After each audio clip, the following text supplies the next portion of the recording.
In 1994, inside a quiet office at a Wall Street investment firm, a 30-year-old man was scrolling through early internet reports and saw something that would change his life forever.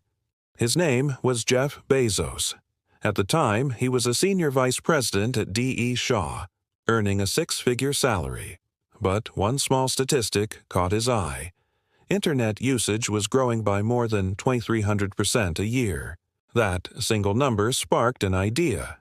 Bezos began thinking, what could you sell online that no one else was selling? He made a list of 20 possible products, but one stood out. Books. Books were perfect. Millions of titles, universal demand, and simple shipping. You couldn't fit every book in a physical store, but online, you could sell all of them. That was the birth of the idea that became Amazon. In 1994, Jeff made one of the riskiest decisions of his life. He quit his stable Wall Street job, packed his car with his wife, Mackenzie, and drove from New York to Seattle. On that road trip, he wrote the first business plan for Amazon. The goal? To create the world's largest online bookstore. When they arrived in Seattle, Bezos set up the company in a small garage. A door on two sawhorses became his first desk. The company was first called Cadabra, but a lawyer misheard it as cadaver, so Jeff looked for a better name.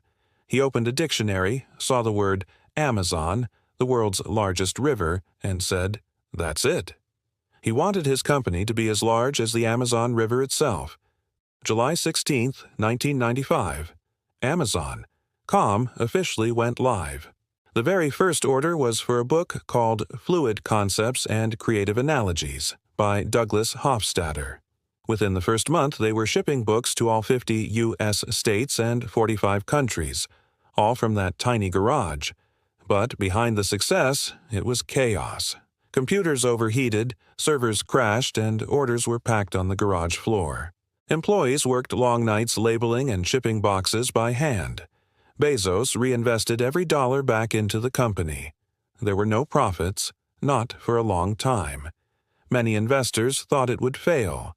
But Jeff's philosophy was simple: get big fast. For the first 6 years, Amazon didn't make a single profit. It survived entirely on investor trust and massive growth.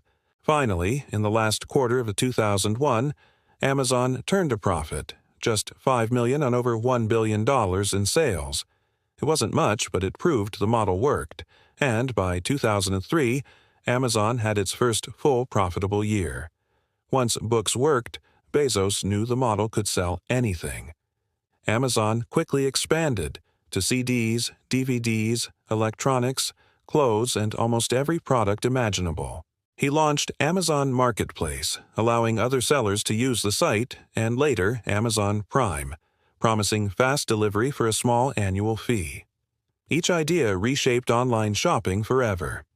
In the mid-2000s, Amazon built something extraordinary: Amazon Web Services, or AWS.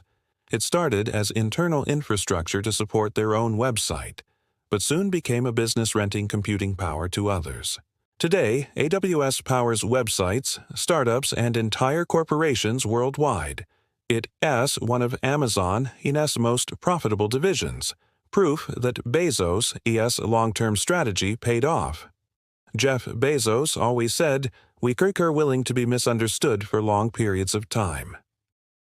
He built Amazon with patience, obsession over customers, and an appetite for experimentation. He focused not on what competitors were doing, but on what customers wanted, even before they knew it themselves. From a garage in Seattle, Amazon grew into a trillion-dollar company that changed how the world shops, reads, and connects. Millions of small businesses now sell on Amazon.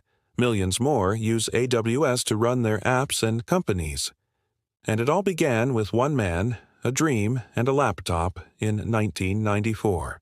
Jeff Bezos once said, "I knew that if I failed, I wouldn't regret it, but I knew the one thing I might regret is not trying." Amazon's story isn't just about technology. It's about vision, risk, and the courage to chase an idea before anyone else believed it. Thanks for watching. If you found this story inspiring, don't forget to like and subscribe for more content. See you in the next one.